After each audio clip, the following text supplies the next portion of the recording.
Today I'm going to give a quick tutorial on how to make agar plates for mycology. Learning agar is an essential step in the process of any mushroom grower looking to level up their game. However, not every agar plate is created equally. There are two essential recipes that I use to make plates that I always have on hand, and I'm going to show you how to make both of those recipes today. Let's get going. The two recipes I use have one key difference, which is the amount of nutrients they contain. I always keep some nutrient-dense agar plates around, as well as some plates that have little to no nutrients. The nutrient-dense agar plates are great for giving your clean mushroom cultures the proper nourishment needed to thrive. The nutrient-lacking agar plates are great for isolating mycelium away from contaminants when the culture isn't completely clean. For example, recently I took a wild clone of a mushroom. All of my nutrient-dense agar plates got contaminated, but I was saved by all of my agar plates that didn't provide adequate nutrients to support the contaminant. There are many different recipes that you can use for your nutrient-dense agar. The one I use is commonly known as potato dextrose agar, or PDA. It contains agar powder, potato dextrose, a form of sugar such as corn syrup or honey, and distilled water. I use a recipe I first saw on Philly Golden Teacher, which breaks down the ratio to a simple 1-2-3. 1 gram of corn syrup or honey, 2 grams of agar powder, and 3 grams of potato flakes. You add all of this into half a cup of distilled water, or 115 grams. This ratio is of course scalable to whatever quantity you need. Potato flakes can also be substituted for instant mashed potatoes, or even boiling potatoes in water and using the leftover water. For the agar with little to no nutrients, I use a basic recipe that contains only agar powder and distilled water. This recipe adds 50 grams of distilled water for every 1 gram of agar powder. Now that we have our recipes, let's take a look at the supplies you'll need. You'll need a pressure cooker of some kind to sterilize your agar. You'll need a pressure cooker safe container to hold your agar in the pressure cooker. A mason jar is typically the easiest, but you can make a lot of containers work. If you're using plastic, just make sure it's PP5. You'll need tin foil to cover your container in the pressure cooker. You'll need petri dishes, but they don't have to be the fancy ones. You can make a lot of different containers work. I usually use plastic containers and sterilize my agar directly in them. You can also use plastic condiment cups. You just want to make sure whatever you're using is sterile or darn close to it. If you're using regular petri dishes, you'll need parafilm to seal your finished agar plates. You can also use masking tape or micropore tape. It just doesn't look as nice. Lastly, you'll need a clean working space to pour your plates and use them. I'd recommend a laminar flow hood or a still air box for this work. If you don't have either, make a still air box. It's easy to make and a great tool to have around. I should mention as well that this is home mycology. You can get creative with your gear, and if you have any questions about substitutions, feel free to let me know in the comments. I'll do my best to get back to you right away. Alright, let's make our agar. To combine the ingredients, weigh everything out dry, except for the water of course. I'm multiplying the PDA recipe by 6 for this batch. Then, dissolve the agar powder in cold or room temperature water. The cold water is counterintuitive, but it really cuts down the time it takes for the agar to dissolve. If your agar is in thread or flake form, you want to soak it in water first for about 15 minutes, then follow these same steps. Whisk the agar in the water for about 5 minutes, then gradually heat the water to a boil, stirring the whole time.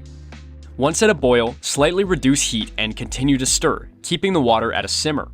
This part takes a while, and if you aren't yelling at your agar powder to just dissolve already, you probably aren't doing it right. If you rush it or you add in all your ingredients at the same time, you will experience separation in your final agar plates, which affects the clarity of your plates. This is all you need to do for water agar, but for your nutrient-dense agar, now is the time to add in all the other ingredients. Keep stirring and ensure the temperature is high enough to maintain a simmer. After about 5 minutes here, your ingredients should be combined. Now, you can pour your agar solutions into containers for sterilization. Optionally, you can add in a couple drops of food coloring to your agar. I do this to tell the difference between batches, as well as increase visibility for mycelium growth. Like I mentioned earlier, I often do a pre-pour tech with autoclavable plates, which I'll be doing for my potato dextrose agar. However, today for the water agar, I'll show off the classic method of pouring plates after sterilization. I use a mason jar with a modified lid as a container for the pressure cooker. This lid has a hole in it that's covered with 2 strips of micropore tape. This allows for gas exchange, and without it, the glass jar would explode. Polyfill also works to fill the hole. There are other ways to accomplish this too, as well as other containers you could use to sterilize the media. Think outside the box if you need to, but the mason jar route is typically the easiest.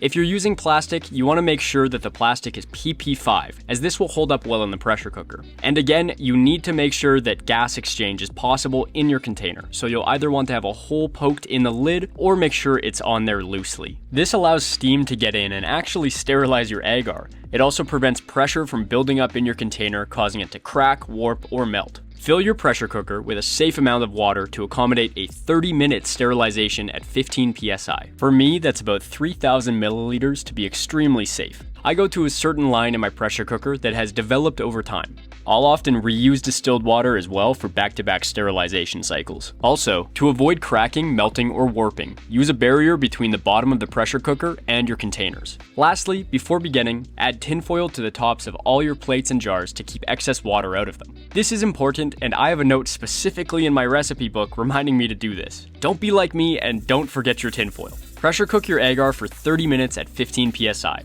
If you're using a lower PSI pressure cooker, such as an Instapot, you'll want to increase this time accordingly. I would recommend 45 minutes at 12 psi. Also, if you're finding this video useful, I would really appreciate it if you would like it and consider subscribing to my channel. Thanks. Right before the pressure cooker finishes, prepare your sterile workspace to get ready for pouring. This involves wiping everything down with 70% isopropyl alcohol or some sort of equivalent cleaning solution. Once you safely can, open up the pressure cooker and grab out your agar bottle. It will be very hot, so be mindful to use the proper gear. Then, you can bring it in front of a laminar flow hood, or inside of a still air box to cool down a little before pouring. If you pour your agar media when it is too hot, it will create excess condensation in your plates, affecting their clarity, and also potentially providing additional contamination risks. You want your media to cool down a bit, but of course not to the point where it solidifies. Your window is quite large here. You definitely don't need an infrared thermometer. But if you had one, 120 degrees Fahrenheit or 49 degrees Celsius would be a good number to pour at. Now, open up your plates. Petri dishes are typically sterile when they come. You'll want to make sure your Petri dishes are flipped the right way when you cut off the bottom of the bag. Carefully remove the wrap without tipping them over. Any moment that they're open is a moment that a contaminant could get into the plate. Now, I'll pour a thin layer into all of the Petri dishes. The best strategy I've used is to pour in the bottom one first, all the way up to the top. Here's a slightly better angle of the pouring. The quicker you go, the better. I'm not great at this yet, but I'm improving every time. Something that you can do to reduce condensation on your plates is to make sure that there is a hot or warm object on the top of the top plate. I like to pour an extra plate, something that I'm not actually using, and place that on top. This warmth reduces condensation in the final product. You can leave them stacked to cool down and solidify for the next few hours. I leave my flow hood pushing out clean air for this time, and once the plates are completely cooled, I come back and wrap them before turning off the flow hood. Like I mentioned earlier, if you don't have parafilm kicking around, you can use painter's tape or micropore tape with good success. With all of these options, I put my pointer finger on the wrap to get a good grip, and then I go all the way around.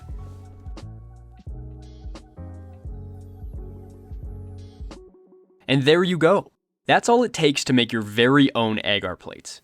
It's daunting at first, but there are so many good applications for agar in mycology. Let me know if you have any questions. Much love and have a great day.